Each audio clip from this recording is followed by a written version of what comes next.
Welcome back for another GRT price prediction analysis video, and at the time of this recording, GRT continues to hold above the 20-day MA here on the daily chart, which is now acting as support for us to continue gearing up.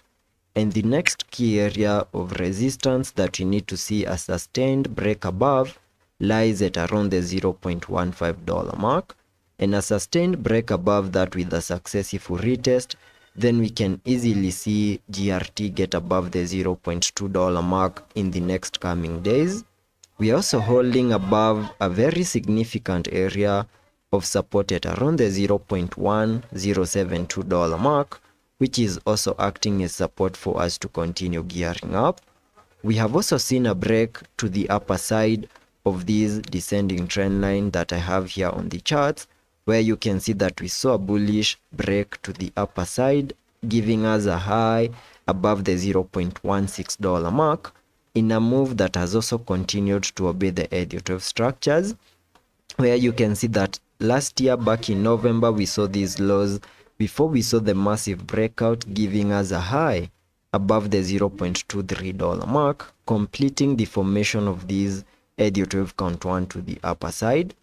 And after getting the high for the first wave, we saw a corrective structure in the formation of this wave 2 in a move that has now given us a low at around the $0.0786 mark. And there are high chances that we have now seen the low for the second wave, and whatever we are seeing at the moment is the start of an impulsive wave to the upper side in the formation of this wave 3. And the minimum target areas for the third wave can be given by connecting the trend-based Fibonacci from the low of the first wave to the high of that wave 1,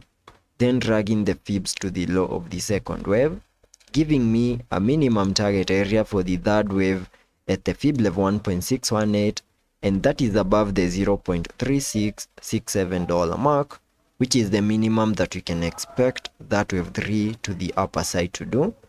And because of the impulsive nature in the formation of this wave 3, I'm also expecting to see a micro Elliot wave count play out within the formation of the wave 3, having the wave 5 fully maximizing minimum target areas for the third wave to the upper side.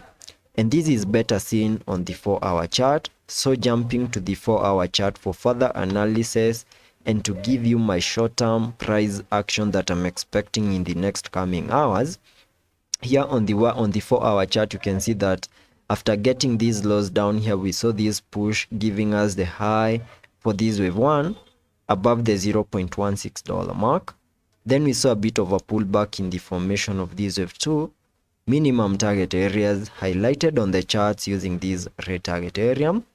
an area that I came up with by connecting the Fibonacci's from the low of the first wave down there to the high of that wave 1, getting a minimum target area between the fib level 0.382 and the fib level 0.618. And there are high chances that we have now seen the low for the second wave, and we are now starting an impulsive wave in the formation of this wave 3. And the minimum target areas for the third wave can be given by connecting the trend-based Fibonacci from the low of the first wave to the high of that wave 1, then dragging the fibs to the low of the second wave,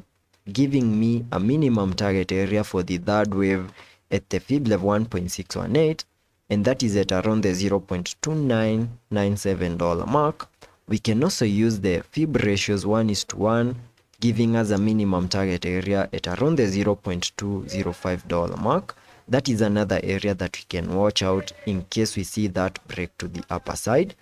And for that movement to play out, we need to see GRT break above resistance at around the $0.15 mark, get a successful retest before we can continue gearing up. And you can see that in the past few hours, we had seen a bit of a break to the upper side, but the retest is not a success. And again, we are losing that key area of support, flipping it back into resistance. And in case we continue seeing further weakness in the markets in the next coming hours, then that will be suggesting that we get another pullback back into this red target area over here, get one more new low in the formation of this wave 2 before we can see that impulsive move to the upper side in the formation of that wave 3. That is the alternative case scenario that we need to have in mind. And those are my pullback target areas to watch out for in case we see further weakness in the next coming hours. And I hope that video was of much help to you, and I hope to catch you in the next one.